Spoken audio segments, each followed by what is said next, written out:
जय हिंद। आज है 5 जून।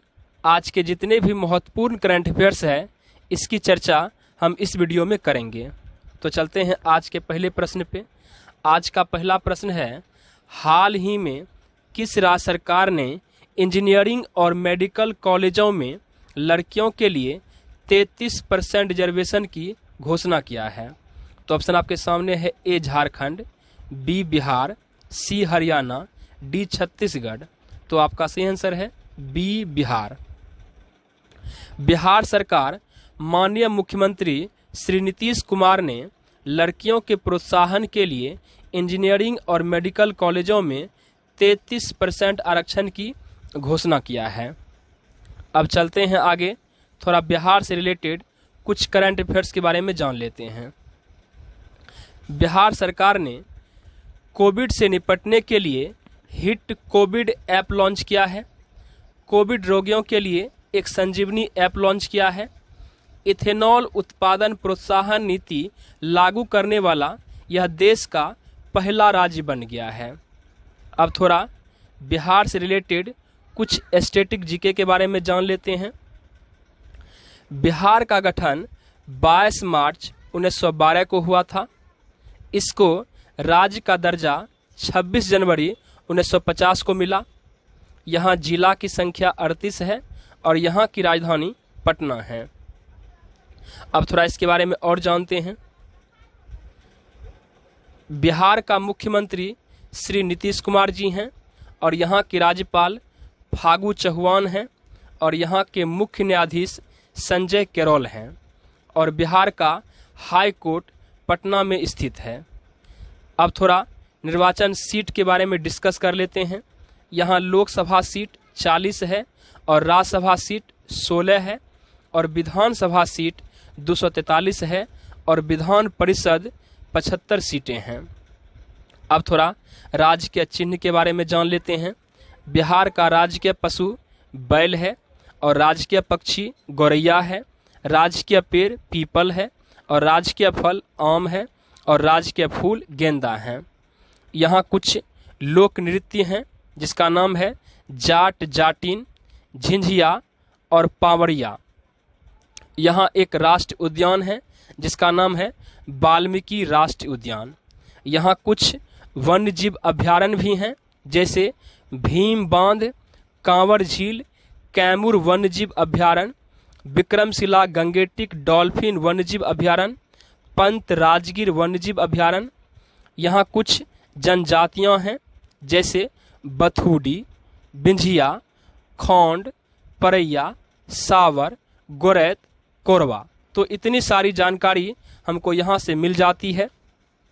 तो चलते हैं आज के दूसरे प्रश्न पे। आज का दूसरा प्रश्न है, टाइम्स हायर एजुकेशन की एशिया यूनिवर्सिटी रैंकिंग 2021 में टॉप 200 में भारत के कितने संस्थान शामिल हैं?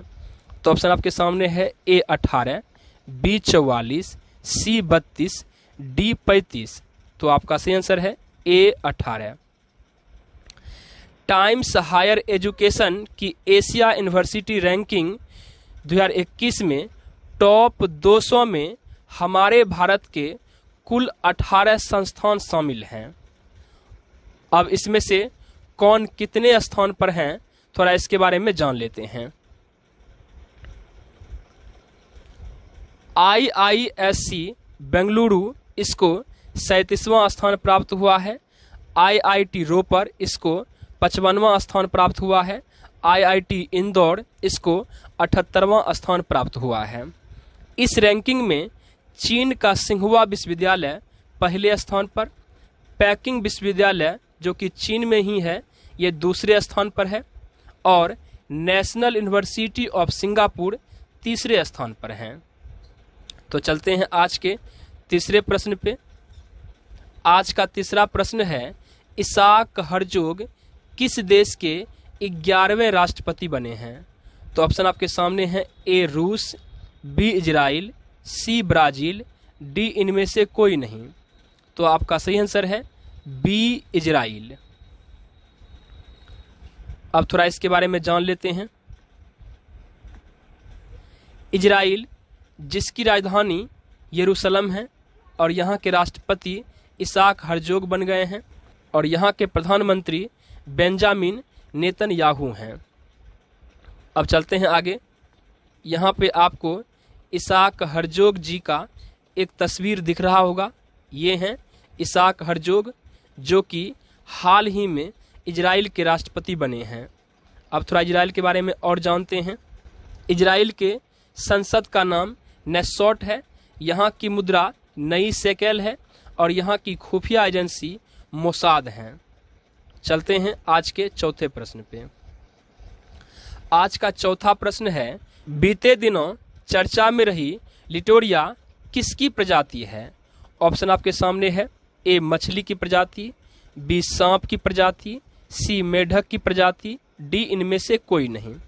तो आपका सही आंसर है सी मेढक की प्रजाति।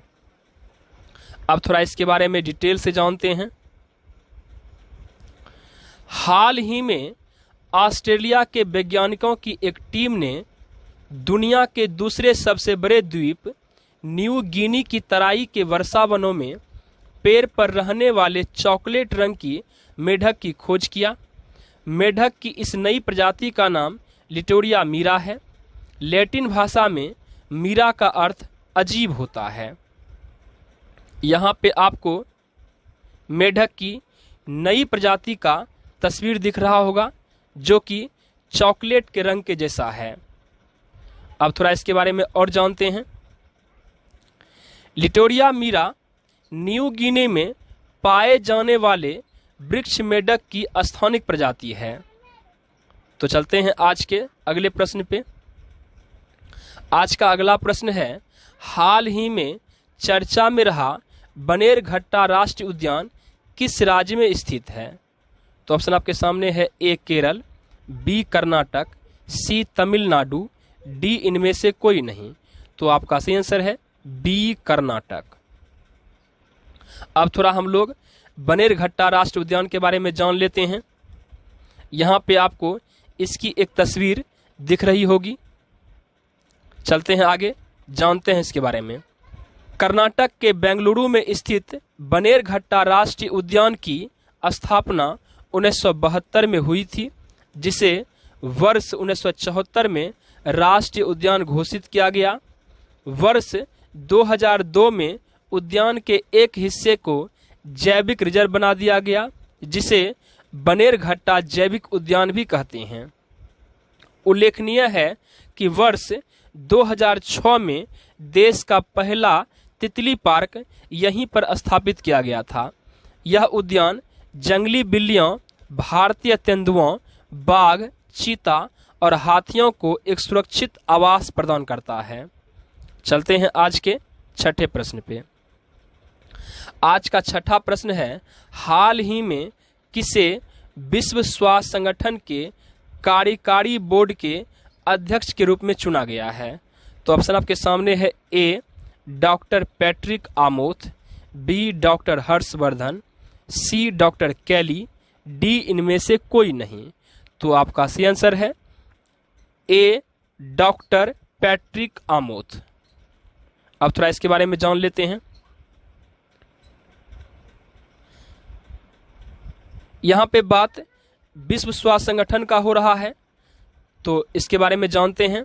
विश्व स्वास्थ्य संगठन, जिसकी स्थापना 7 अप्रैल 1948 को हुआ था, इसकी मुख्यालय स्विट्जरलैंड में है और इसके महानिदेशक टेड्रोस एधनोम है। चलते हैं आगे।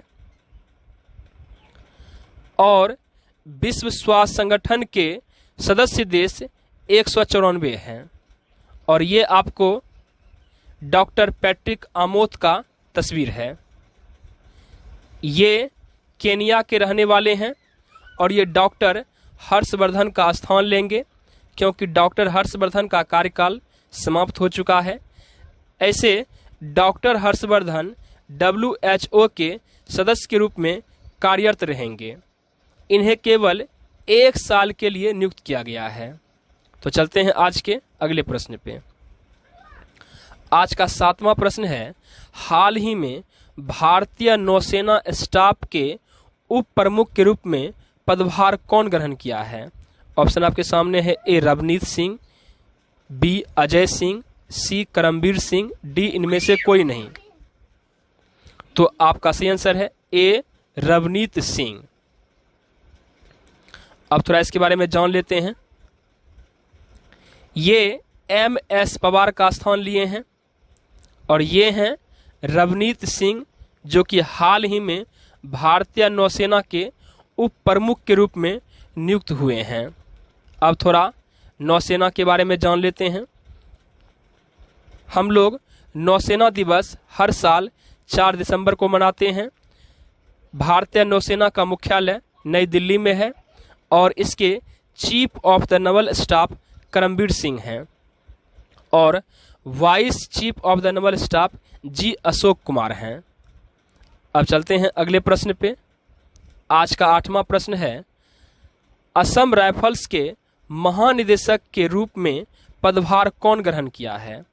तो ऑप्शन आपके सामने है, A lieutenant general Ashok Kumar Nair, B lieutenant general Pradeep Agarwal, C lieutenant general Pradeep Chandran Nair, D इनमें से कोई नहीं। तो आपका आंसर होगा C lieutenant general Pradeep Chandran Nair. अब थोड़ा इसके बारे में जानते हैं। ये हैं प्रदीप चंद्रन नायर। असम राइफल्स का गठन 1835 में कछार लेवी के नाम से किया गया था। साल 1971 में इसका नाम बदलकर असम राइफल्स कर दिया गया। इस बल को पूर्वोत्तर के प्रहरी और पर्वतीय लोगों का मित्र भी कहा जाता है। इसकी मुख्यालय शिलोंग में है और इसका मोटो है पूर्वोत्तर की प्रहरी। तो चलते हैं आज के 9वें प्रश्न पे। आज का 9वां प्रश्न है, मैग्मा फिनकॉर्प ने किसे अपना चेयरमैन नियुक्त किया है? ऑप्शन आपके सामने है, ए अवतार सिंह, बी अजय भुटाडा, सी अदार पूनावाला, डी इनमें से कोई नहीं। तो आपका सही आंसर है सी अदार पूनावाला। अब थोड़ा इसके बारे में जानते हैं। ये हैं अदार पूनावाला। फरवरी 2021 में अदार पूनावाला की कंपनी राइजिंग सन होल्डिंग ने मैग्मा फिनकॉर्प में 60% हिस्सेदारी 3,456 करोड़ में खरीद लिया था। इस डील के बाद मैग्मा फिनकॉर्प का नाम बदलकर पूनावाला फाइनेंस कर दिया गया था। मैग्मा फिनकॉर्प की स्थापना 1988 को हुआ था और इसकी मुख्यालय कोलकाता में है और इसके संस्थापक मयंक पोद्दार और संजय चमरिया है। तो चलते हैं आज के 10वें प्रश्न पे। आज का 10वां प्रश्न है, भारतीय संविधान सभा के अंतिम जीवित सदस्य कौन थे जिनका हाल ही में 101 वर्ष में निधन हो गया? तो ऑप्शन आपके सामने है, A M Karunanidhi, B T M Kaliannan Gounder, C T M Nair, D इनमें से कोई नहीं। तो आपका सही आंसर है B T M Kaliannan Gounder. ये हैं आपको टी एम कौलियानन गोंडर, जो कि भारतीय संविधान सभा के अंतिम जीवित सदस्य थे जिनका हाल ही में 101 वर्ष में निधन हो गया। चलते हैं आज के 11वें प्रश्न पे। आज का 11वां प्रश्न है, हाल ही में किस लेखिका को 2021 का डबलिन लिटरेरी अवार्ड प्रदान किया जाएगा? तो ऑप्शन आपके सामने है, ए ग्लोरिया स्मिथ, बी मैके स्मिथ, सी वुलेरिया लुइसेली, डी इनमें से कोई नहीं। तो आपका सही आंसर है सी वुलेरिया लुइसेली। अब थोड़ा इसके बारे में जानते हैं। ये हैं वुलेरिया लुइसेली, जिसमें लिखा भी है डबलिन लिटरेरी अवार्ड 2021। उन्हें ये पुरस्कार उनकी पुस्तक लॉस्ट चिल्ड्रन आर्चिव के लिए दिया जाएगा। ये पुरस्कार पाने वाली ये मेक्सिको की पहली महिला बनी है। तो इसी के साथ आज का सेशन यहीं पे समाप्त होता है। चलते हैं कल के पूछे गए प्रश्न पे। कल हमने आप लोगों से स्टैटिक जीके के तहत एक प्रश्न पूछा था जिसका जवाब आपको कमेंट बॉक्स में देना था, लेकिन बहुत कम विद्यार्थियों ने इसका जवाब दिया है। तो प्रश्न था, भारत के कितने राज्यों के साथ नेपाल अपनी सीमा को शेयर करता है? तो इसका सही जवाब होगा सी 5। अब ये 5 राज्य कौन कौन है? उत्तर प्रदेश, उत्तराखंड, पश्चिम बंगाल, सिक्किम, बिहार। तो चलते हैं आज के दूसरे प्रश्न पे, जिसका आंसर आप लोगों को देना है। तो आज का प्रश्न है, 1837 ईस्वी में ब्राह्मी लिपि को सर्वप्रथम किसने पढ़ा था? 4 ऑप्शन दिया गया है, कौन सही होगा? इसका आंसर आपको कमेंट बॉक्स में लिखना है। तो इसी के साथ आज का सेशन यहीं पे समाप्त होता है। तब तक के लिए जय हिंद, जय भारत, टेक केयर। मिलते हैं अगले वीडियो में। धन्यवाद।